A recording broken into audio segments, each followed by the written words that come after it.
तो देखिए, यहां पर यूक्रेन युद्ध के बाद दुनिया भर के देशों ने अपनी मिलिट्री तैयारियों पर फोकस बढ़ा दिया है। भारत की क्या तैयारियां हैं, भारत इस युद्ध से क्या कुछ सीख रहा है, इस पर बात की गई है। भारत के जो सेना चीफ है, जो हमारे जो सेना के आर्मी चीफ हैं, उनसे बात की है मनोज पांडे से। हमारा डिफेंस एडिटर आशीष सिंह ने जनरल पांडे से जो बात हुई है वो आपको दिखाएंगे।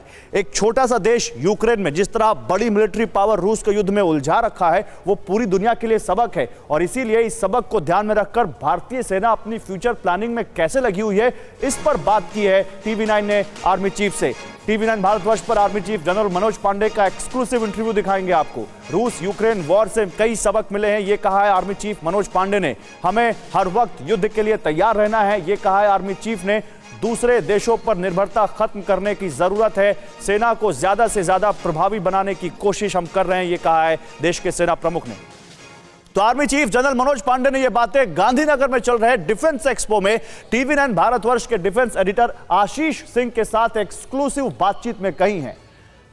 आर्मी चीफ ने डिफेंस एक्सपो में मेक इन इंडिया के तहत बनाए जा रहे हथियारों और उपकरणों को देखा। आर्मी चीफ ने TV9 भारतवर्ष से बातचीत में भारत की जंगी तैयारियों को लेकर कई बड़ी बातें बताई। ये पूरी रिपोर्ट देखिए।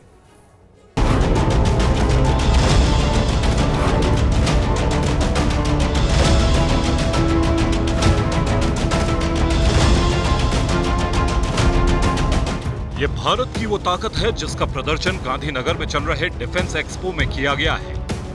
LAC पर चीन से टकराव के बीच स्वदेशी हथियारों की सबसे बड़ी प्रदर्शनी में टैंक, तोप, मिसाइलें, एंटी ड्रोन सिस्टम और दूसरे उपकरण रखे गए हैं। ये भारत की उस तैयारी का हिस्सा है जो रूस यूक्रेन वॉर के बाद सामने आई है। रूस यूक्रेन वॉर ने पूरी तरह क्लियर कर दिया है कि अब युद्ध सिर्फ बम बारूद का खेल नहीं रहा। जंग जीतनी है तो परंपरागत युद्ध के साथ साथ नए जमाने के वॉरफेयर पर भी फोकस करना होगा। इसी से सबक लेते हुए भारतीय सेना अपनी फ्यूचर प्लानिंग में लगी है।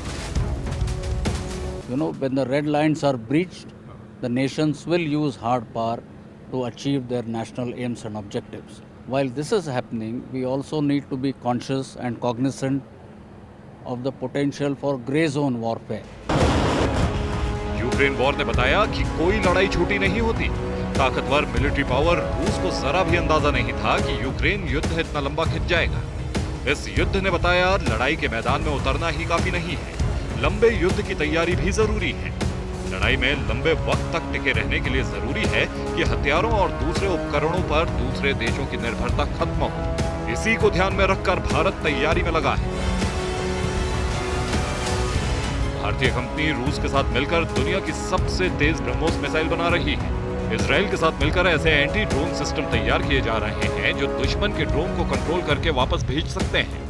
पूर्वी लद्दाख के हाई एल्टीट्यूड में आसानी से इस्तेमाल किए जाने वाले टैंक बनाए जा रहे हैं। चेन्नई की बिग बैंग बूम सॉल्यूशन ने एक ऐसा चश्मा तैयार किया है जिससे BMP के अंदर बैठकर 350 डिग्री व्यू मिल सकता है। Ashok Leyland company infantry combat vehicle यानी ICV बना रही है जिससे आर्मी के लिए मूवमेंट आसान होगी।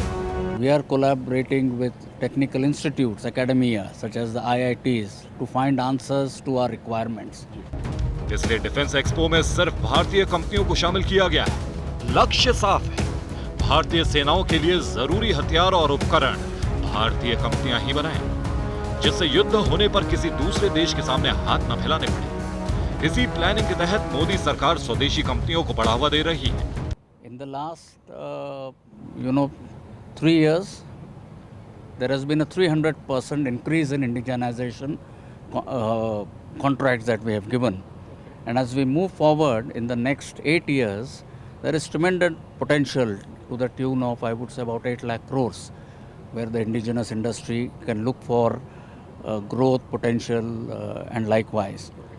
So, in terms of providing a viable market, I think it's a good opportunity. ये बदलते भारत की ताकत है।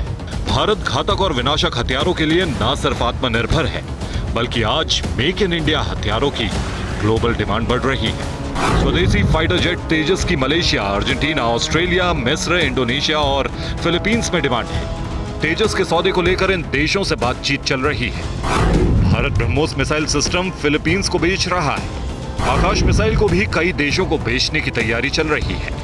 अर्मीनिया भारत से Pinaka multi barrel rocket launcher खरीद रहा है। इन्हीं हथियारों के दम पर भारतीय सेना हर वक्त युद्ध के लिए तैयार है।